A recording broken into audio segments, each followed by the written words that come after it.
Hello guys, again welcome you all to my YouTube channel Codingpedia. Guys, आज की video में हम देखेंगे कि रेडियोलॉजी चैप्टर में कौन कौन से मॉडिफायर हैं, ठीक है, और उनको हम एग्जांपल के साथ में समझेंगे कि कौन सा मॉडिफायर हम कैसे यूज़ करते हैं। ठीक है गाइस, ये सारे मॉडिफायर हैं वो काफ़ी इंपॉर्टेंट हैं, ये आपको आने चाहिए, इसलिए मैंने ये सेपरेट वीडियो बनाया है जिसमें कि मैं आपको केवल मॉडिफायर बताऊँगा कि कौन कौन से मॉडिफायर हैं जो कि हम रेडियोलॉजी चैप्टर में यूज़ करेंगे। ठीक है, ये सारे ही मॉडिफायर काफ़ी इंपॉर्टेंट है। इसमें क्या है, इसमें हमारे 3-4 मॉडिफायर काफ़ी इंपॉर्टेंट है, जैसे हमारा 26 मॉडिफायर, टीसी मॉडिफायर, ठीक है, और 76 और 77 मॉडिफायर। इन मॉडिफायर से आप एक्सपेक्ट कर सकते हो एक क्वेश्चन अपने एग्जाम में। ठीक है, 26 मॉडिफायर से रिलेटेड तो क्वेश्चन आप 100% आप एक्सपेक्ट करो कि आपके एग्जाम में आएगा ही आएगा।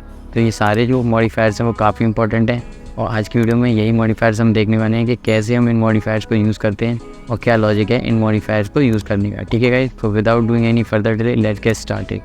अभी हम देखते हैं मॉडिफायर्स को, ठीक है, डिटेल में जानते हैं। देखो, सबसे पहला मॉडिफायर है यहाँ पे हमारा 26 मॉडिफायर।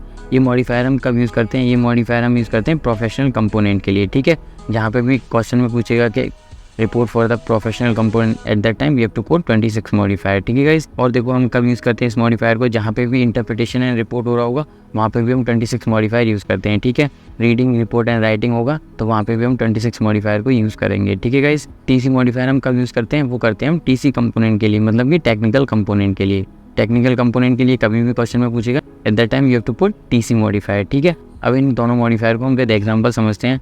देखो पढ़ो, a chest x ray is perform in the free standing radiology clinic and a physician who is not employed by the physician interpreted the film. ठीक है, देखो ये जो हमारा एग्जांपल है वो टीसी मॉडिफायर का। इसमें क्या हो रहा है कि इसमें चेस्ट एक्सरे परफॉर्म हो रहा है कहाँ पे? रेडियोलॉजी क्लिनिक में। ठीक है, और जो फिजिशियन है वो क्या कर रहा है? इंटरप्रेटेड कर रहा है। ठीक है, जो हमारा क्लिनिक है जहाँ पे हमारा चेस्ट एक्सरे परफॉर्म हो रहा है वहाँ पे हम टीसी मॉडिफायर अपेंड कर रहे हैं। ठीक है, एप्रोप्रिएट चेस्ट एक्सरे के साथ में। अब देखो यहाँ पे क्या है, अगर इसी क्वेश्चन में अगर वो पूछता कोड फॉर द फिजिशियन, ठीक है, तो यहाँ पे हम क्या कोड करते? यहाँ पे हम कोड करते 26 मॉडिफायर। देखो यहाँ पे नीचे दे रखा है ना, the physician who interpreted the x-ray submit a claim with 26 modifier. देखो यहाँ पे क्या कहना चाह रहा है? यहाँ पे कहना चाह रहा है कि जो फिजिशियन है जिसने इंटरप्रिटेशन किया है, हमने पढ़ा था जहाँ पे भी इंटरप्रिटेशन होगा वहाँ पे हम 26 मॉडिफायर अपेंड करते हैं। यहाँ पे फिजिशियन ने क्या किया था? इंटरप्रिटेशन किया था। ठीक है, जो टेस्ट हुआ था वो कहाँ हुआ था? वो क्लिनिक में हुआ था, तो हमने क्लिनिक के साथ में क्या है? टीसी कंपोनेंट दिया, वहाँ पे टेक्निकल कंपोनेंट दे दिया। ठीक है, अब जिसने इंटरप्रिटेशन किया उसके साथ में हम क्या देते हैं? 26 मॉडिफायर देते हैं, जैसा कि हमने पहले पढ़ा था 26 मॉडिफायर में। तो यहाँ पे हम जो फिजिशियन है उसके साथ में क्या करेंगे? 26 मॉडिफायर अपेंड करेंगे। क्यों? क्योंकि यहाँ पे जो हमारा चेस्ट एक्सरे इंटरप्रेटेड किया वो किसने किया? फिजिशियन ने किया, इसीलिए we are appending 26 modifier with physician. ठीक है, मतलब कि प्रोफेशनल कंपोनेंट। तो इस तरीके से आपको 26 मॉडिफायर और टीसी मॉडिफायर में डिफ्रेंशिएट आना चाहिए कि कैसे आप 26 मॉडिफायर अपेंड करोगे और कैसे आप टीसी मॉडिफायर अपेंड करोगे। ठीक है, विद एग्जांपल ये सारे मॉडिफायर जो हैं वो मैं आपको आगे समझाऊंगा। अभी मैं आपको बेसिक बता रहा हूँ कि कौन कौन सा मॉडिफायर है जो कि यूज़ होता है और कैसे यूज़ करते हैं हम। ठीक है, अब देखो 76 मॉडिफायर और 77 मॉडिफायर पढ़ो। देखो 76 मॉडिफायर हम जब यूज़ करते हैं जब रिपीट प्रोसीजर परफॉर्म किया जाता है सेम फिजिशियन के द्वारा सेम डे पे at different interval of time. ठीक है, अब देखो यहाँ पे एक और चीज़ दे रखी है, these modifier are mostly use on x-ray. यहाँ पे कहने का मतलब ये है कि ये जो दोनों मॉडिफायर हैं ये हमारे ज़्यादातर एक्सरे के लिए हम अपेंड करते हैं। ठीक है गाइस, अब देखो विद एग्जांपल समझ लेते हैं। देखो एग्जांपल के साथ समझो, यहाँ पे क्या है, जो EKG है, ठीक है, वो परफॉर्म हो रहा है 8 बजे फिजिशियन ए के द्वारा। ठीक है, फिर दोबारा EKG रिपीटेड किया गया है 1 बजे, वो किसके द्वारा किया गया है? सेम फिजिशियन के द्वारा। ठीक है, 1 बजे। ठीक है, अब देखो एक और EKG किया गया है सेम फिजिशियन के द्वारा, वो रात को 10 बजे किया गया है। अब देखो यहाँ पे हम कैसे बिलिंग करेंगे? हमें पता चल गया सेम फिजिशियन कर रहा है रिपीटेड प्रोसीजर को at different interval of time. ठीक है, डिफरेंट इंटरवल ऑफ टाइम हो रहा है, सेम फिजिशियन हो रहा है, ठीक है, और रिपीटेड प्रोसीजर हो रहा है। दैट मीन्स हमारा कौन सा मॉडिफायर जाएगा? 76। ये हमने समझा था ना कैसे जा रहा है। ठीक है, तो देखो यहाँ पे दे रखा है this is build as 93,001 unit first line. पहला तो हम विदाउट मॉडिफायर अपेंड कर देंगे और दूसरे जो यूनिट है वो विद मॉडिफायर करेंगे 76। ठीक है, ऐसे ही इन्होंने क्या किया है? दूसरे एग्जाम्पल में इन्होंने 77 का एग्जाम्पल दिया। यहाँ पे क्या है? पहला जो EKG परफॉर्म हुआ है वो 8 बजे हुआ है। ठीक है, यहाँ पे फिर दोबारा EKG हुआ है वो 1 बजे हुआ है, वो किसने किया? फिजिशियन बी ने। ठीक है, ऐसे ही जो तीसरा EKG हुआ है 10 बजे हुआ है रात को। ठीक है, तो मतलब डिफरेंट फिजिशियन हो गए, physician A and physician B. तो डिफरेंट फिजिशियन का मतलब क्या हो गया? हमारा 77 मॉडिफायर यहाँ पे जाएगा। ठीक है गाइस, इस तरीके से आप 76 और 77 मॉडिफायर में डिफरेंशिएट कर सकते हो। आपको बेसिकली सिनेरियो में ये देखना कितने फिजिशियन है। अगर मान लो एक फिजिशियन ही है, ठीक है, जो कि हमारा रिपीटेड प्रोसीजर कर रहा है at different interval of time, तो हम 76 देंगे। अगर वहाँ पे डिफरेंट फिजिशियन हमको दिखते हैं तो दैट मीन्स हमारा 77 मॉडिफायर वहाँ पे जाएगा। ठीक है गाइस, आई होप आपको ये चीज़ समझ में आ गई होगी।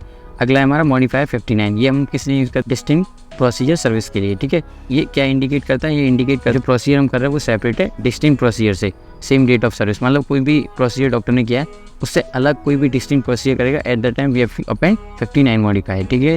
ये मॉडिफायर विद एग्जांपल हम समझेंगे आने वाली वीडियो में, ठीक है। वहाँ पे मैं आपको बताऊंगा कि ये मॉडिफायर का क्या एग्जांपल है, आप कैसे समझोगे कि यहाँ पे हमें 59 मॉडिफायर देना है, ठीक है। अभी हम देखते हैं कौन कौन से मॉडिफायर हैं जो कि हम यूज़ करेंगे रेडियोलॉजी चैप्टर में। अगला जो मॉडिफायर है वो हमारा 50 मॉडिफायर, ठीक है। 50 मॉडिफायर जैसा कि हमें पता है हम किस लिए यूज़ करते हैं, हम बायलेटरल प्रोसीजर के लिए करते हैं, ठीक है। तो यहाँ पे क्या लिख रहा है, this procedure relate to circumstances in which both side of the body are image और procedure is perform on both side of the body, मतलब कि कोई भी प्रोसीजर दोनों बॉडी के साइड में perform at the time we have to append 50 modifier, ठीक है। और ये हमें पता है कि हम बायलेटरल के लिए यूज़ करते ही करते हैं, ठीक है। तो देखो इसमें एक और चीज़ है की हुई है, do not use this modifier in the code is written as a bilateral procedure और सर्विस। देखो इसका कहने का मतलब ये है कि अगर कोई भी कोड में ऑलरेडी दे रखा है कि ये बायलेटरल है तो at the time we do not have to append the 50 modifier, ठीक है, क्योंकि हमारे कोड डिस्क्रिप्शन में ऑलरेडी मेंशन रहता है। तो हम एक्सपेक्ट कर सकते हैं कि जो हमारा कोई भी प्रोसीजर वो परफॉर्म हुआ होगा दोनों साइड्स पे, ठीक है। अब ऐसे ही हमारा LT RT, LT का मतलब होता है लेफ्ट साइड, RT का मतलब होता है राइट साइड, ठीक है। Depend on the side of the body we have to code these modifier, ठीक है। हमें सिनेरियो में देखना है कि किस एरिया में हो रहा है, ठीक है, राइट में हो रहा है या लेफ्ट में हो रहा है, उसके according we have to code this modifier, ठीक है, विद द एप्रोप्रिएट कोड अपने सिनेरियो के हिसाब से, ठीक है। इस तरीके से आप LT और RT मॉडिफायर को यूज़ करोगे अपने सिनेरियो में, ठीक है। और ये सारे मॉडिफायर्स हैं जो कि हमने यहाँ डिस्कस करे हैं, इनको मैं विद एग्जांपल आपको आने वाले वीडियोस में समझाऊंगा। यहाँ पे मैंने बेसिक बताया कि हमारे कौन कौन से मॉडिफायर हैं जो कि हम रेडियोलॉजी चैप्टर में यूज़ करेंगे, ठीक है। आने वाली वीडियो में आपको बताऊंगा कि ये जो मॉडिफायर्स हैं वो हम कैसे अपेंड करेंगे। लाइक 26 मॉडिफायर काफ़ी इंपॉर्टेंट है, ठीक है, वहाँ से आप एक्सपेक्ट करो एक क्वेश्चन, तो उस मॉडिफायर को हम डीपली डिस्कस करेंगे आने वाली वीडियो में। 76 और 77 को भी करेंगे, ठीक है, मतलब कि सारे मॉडिफायर्स देखेंगे, बट जो मेन है अपने उनके एग्जाम्पल हम ज़्यादा देखेंगे, ठीक है। आई होप आपको समझ में आया होगा कि कौन कौन से मॉडिफायर हैं जो कि हम रेडियोलॉजी चैप्टर में यूज़ करते हैं। यहाँ पे जो बेसिक चीज़ें बताई हैं मैंने वो भी आपको समझ में आ गया। आज की वीडियो में केवल इतना ही। If you like my video please hit the like button, share and subscribe to my channel for further video.